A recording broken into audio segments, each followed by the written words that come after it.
volta Jornal do Consumidor, que tem o apoio de Gimo Lava-Louças. Gimo, qualidade comprovada. Panvel Farmácias, você sempre bem. E Madrugadão Manlec, acesse agora mesmo manlec.com.br e aproveite preços ainda mais baixos, pagando pelo boleto bancário. E olha, a cirurgia de nariz está entre os procedimentos mais procurados, tanto por homens quanto por mulheres, seja por alguma imperfeição estética ou tratamento respiratório. A rinoplastia é a terceira cirurgia mais realizada no Brasil. Para falar sobre o assunto, estamos na Clínica Chefe de Cirurgia Plástica e vamos conversar com o médico cirurgião plástico, membro titular da Sociedade Brasileira de Cirurgia Plástica e da Sociedade Internacional de Cirurgia Plástica e Estética, Dr. Marcelo Chefe. Tudo bem, doutor? Então, a rinoplastia é mesmo uma das modalidades de plástica mais procuradas pelos pacientes? Tudo bem, Renata. Sim.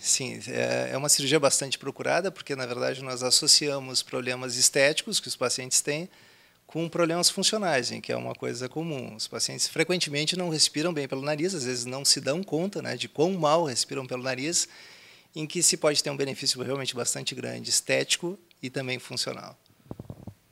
E quais são as principais indicações, além das funcionais e estéticas, para se fazer uma rinoplastia?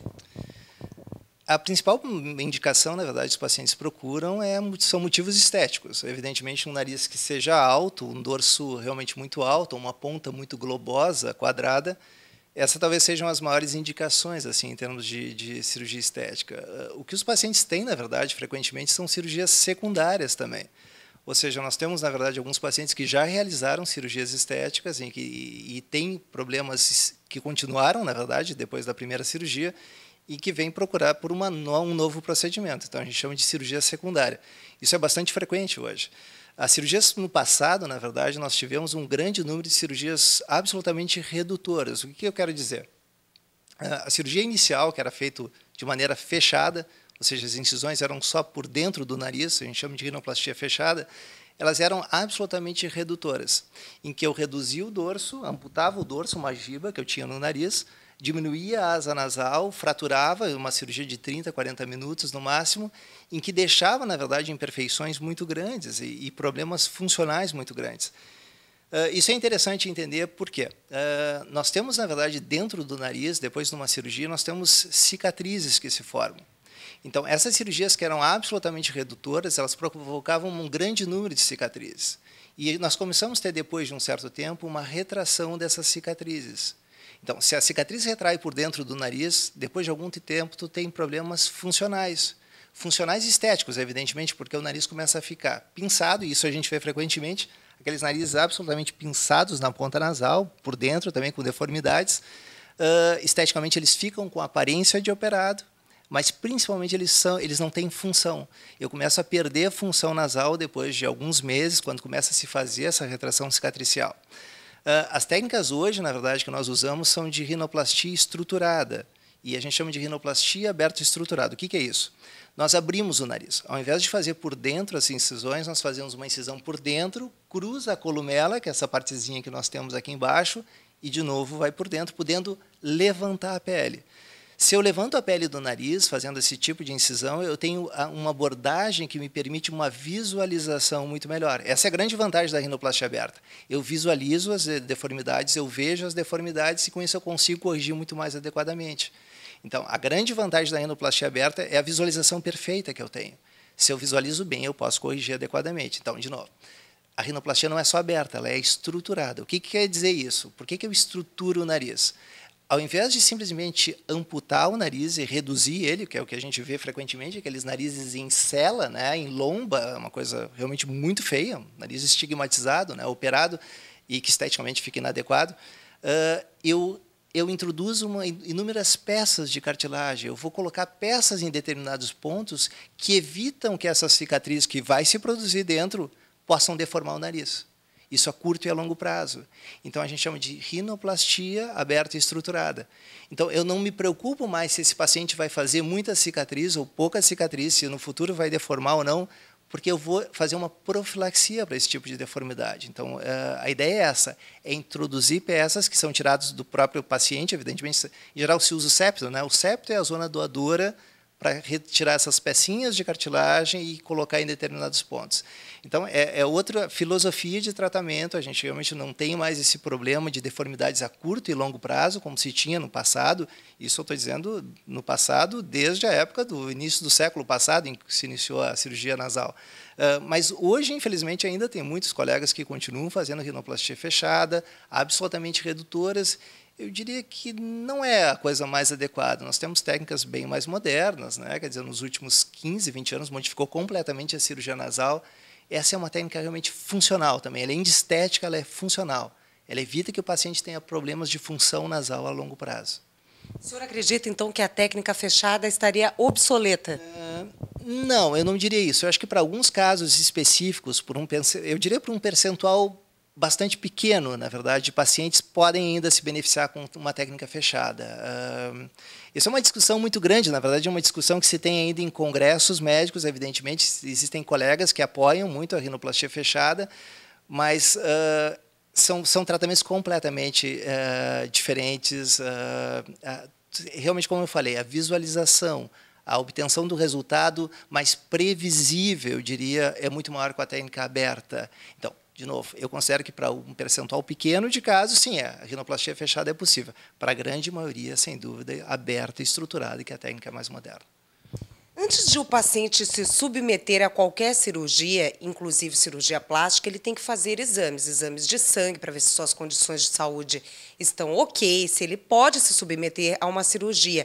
No caso da rinoplastia, além desses exames de sangue de rotina, faz também um raio-x dos seios nasais. E aí, às vezes, a pessoa descobre que ela não tem só um problema estético, ela não quer só melhorar o nariz por fora. Descobre que por dentro existem problemas como cornetos atrofiados, desvio de septo. E aí está a associação do útil ao agradável na rinoplastia? Na verdade, hoje se considera que pelo menos 40% dos pacientes caucasianos têm desvio septal. Então, imagina que de 100 pacientes que vão operar nariz, caucasianos, 40 pelo menos vão ter desvio septal. Se não for observado, identificado, diagnosticado isso antes da cirurgia, ele vai continuar com desvio septal no futuro. E o problema é que esse desvio septal, às vezes, não é só funcional, é estético. É o tal do nariz torto que eu operei e ficou depois da cirurgia. Não, já tinha desvio de septo antes. Ele apareceu talvez mais depois que se reduziu o dorso, porque, claro, se o desvio não é anterior, bem na parte anterior do nariz, ele pode ser pouco perceptível antes da redução. Quando eu reduzo, ele aparece mais. Então, de novo, eu operei o nariz e ficou torto. Pouco provável. Mais provável que já tinha desvio de septo antes, não foi diagnosticado, não foi identificado, não foi corrigido. Ficou torto depois também. Então, é imprescindível uma tomografia antes da cirurgia, né? Todo paciente que vai se submeter a uma rinoplastia tem que fazer uma tomografia prévia, exatamente para diagnosticar se tem desvio de septo, hipertrofia de cornetos, e aí podendo corrigir tudo num tempo só. Popularmente, as pessoas, quando pensam em rinoplastia, elas já pensam assim, quebrar o nariz. Quebra o nariz, fica com o olho roxo, assim, a grosso modo. Vamos falar mais sobre as técnicas. Quando é necessário fazer uma fratura de nariz? Quando é que é preciso isso? E colocação de cartilagem. O senhor havia falado sobre tirar do próprio septo. E aquela técnica de tirar de trás da orelha cartilagem para poder moldar um novo nariz? Bom, a fratura do nariz, na verdade, se faz na grande maioria dos pacientes. A vantagem de se fazer a fratura é que eu posso estreitar o nariz. Os pacientes, em geral, têm o nariz mais largo, os ossos são largos. Quando você reduz o dorso, em geral, tende a abrir esses ossos nasais e se fratura, na verdade, para poder colocar ele na posição novamente, para poder estreitar novamente, não parecer aquela parte alta e larga no dorso nasal. Então, se fratura os ossos exatamente para estreitar novamente. Então, 90% dos pacientes que fazem rinoplastia, eu acredito que precisem fazer fratura. Hoje não é nenhum problema, uma fratura, na verdade, não deixa tão mais roxo os pacientes, tem cuidados, os materiais são realmente mais delicados, então você não tem mais, eu fiquei com o rosto preto depois de uma fratura, não, isso não existe mais. Mas claro que é a parte que incha um pouco mais, né, no momento que você fratura os ossos. Então, ao redor de 90% pelo menos vai precisar de fratura. Quanto à cartilagem que você falou, que é a cartilagem conchal, que é a cartilagem da orelha, em geral se usa a cartilagem conchal quando eu não tenho septo. Então, por exemplo, eu preciso colocar a cartilagem no nariz para reconstruir posições e peças nasal, ou paciente com disfunção valvular, as válvulas foram machucadas na cirurgia, eu tenho que reconstruir essas válvulas, eu preciso de peças de cartilagem. Em geral, se usa o septo, como nós comentamos. A primeira zona que doa cartilagem para o nariz é o septo nasal. Quando não tem septo, o paciente já fez uma septoplastia prévia. A segunda opção é a orelha. A cartilagem conchal, que nós fazemos um cortezinho por trás da orelha, tiramos a cartilagem, não fica nenhuma deformidade na orelha, nenhuma. Essa cartilagem funciona muito bem, na verdade, como um enxerto de cartilagem para o nariz. E quando não tem também cartilagem, vamos supor que eu não tenha suficiente concha, ou o paciente já fez uma cirurgia de orelha em abano, em que às vezes se tira a cartilagem conchal, ele não tem mais, e eu preciso de cartilagem, aí entra a costela.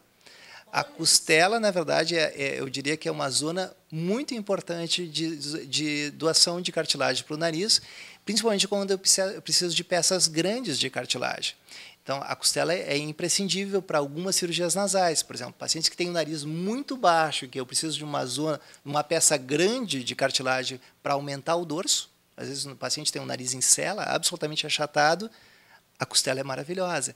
Então, existem zonas de cartilagem no corpo que são plenas doadoras, na verdade, né, para o nariz, são imprescindíveis para quando a gente quer fazer uma cirurgia secundária, terciária, quaternária. Tem pacientes que operaram 5, 6 vezes o nariz.